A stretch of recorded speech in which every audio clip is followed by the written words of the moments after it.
An actual crash lasts approximately 4 seconds, each fraction of which contains dozens of events of life and death significance.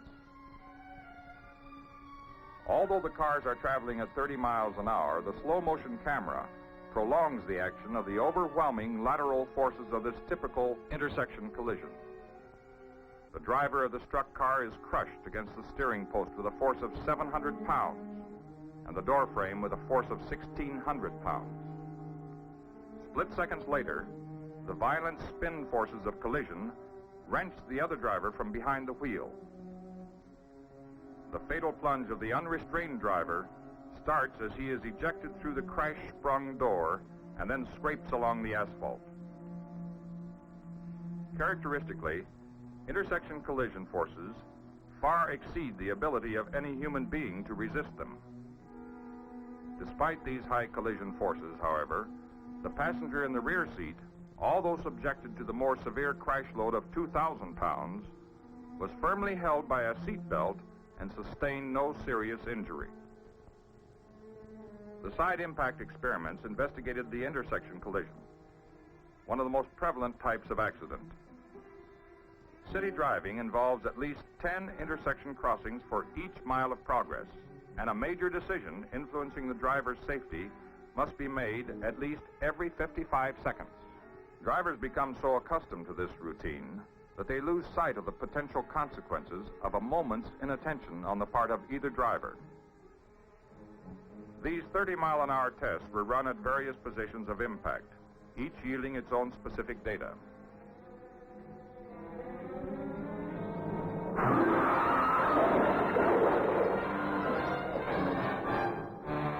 Throughout the various experiments, one fact was clear. In any accident, there are really two collisions, one between the vehicles involved and another, often more serious, between the occupants and the interior of their own vehicle. The forces measured on the various parts of the body at impact were obviously far outside the limits of man's ability to control his own actions. These were precisely the kind of facts that they were after.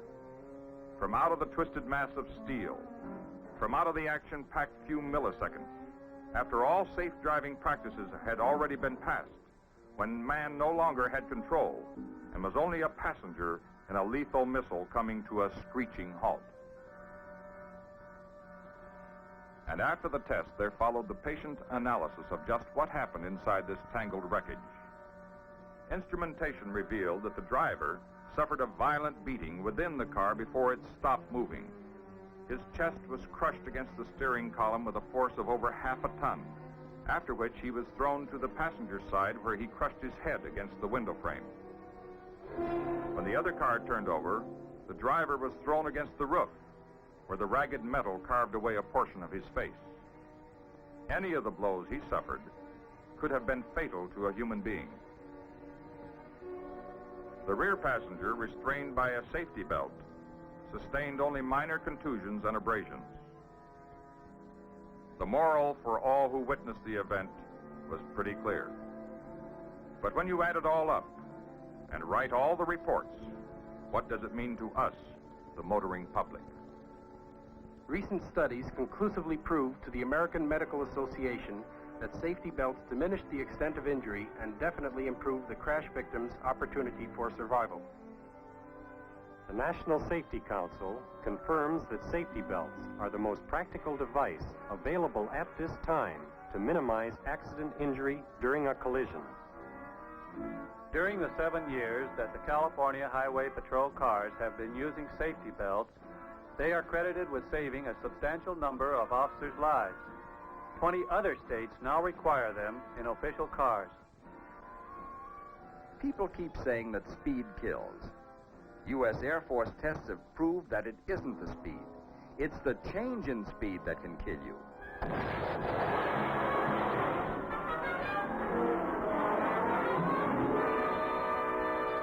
Properly restrained, the human body can withstand enormous stresses. The Public Health Service agrees with other agencies concerned with safety that the use of safety belts is the most effective practical means for bringing about an immediate reduction in deaths and injuries from automobile accidents. As individuals, we can be guided by the facts. The stakes are too high to rest on sentiment, superstition, and vague misgivings. Seat belts will reduce the hazard, and they are available. Even a careful driver, such as Lieutenant White, can be involved in an accident. And a safety belt is the cheapest insurance available. Today's traffic requires the maximum application of all safe driving practices and the use of the best devices that science can discover to reduce the staggering toll of accident injuries and deaths. In this effort, all of us, as individuals, have a vital stake. For you know, safety doesn't happen by accident. It takes constant vigilance to maintain it.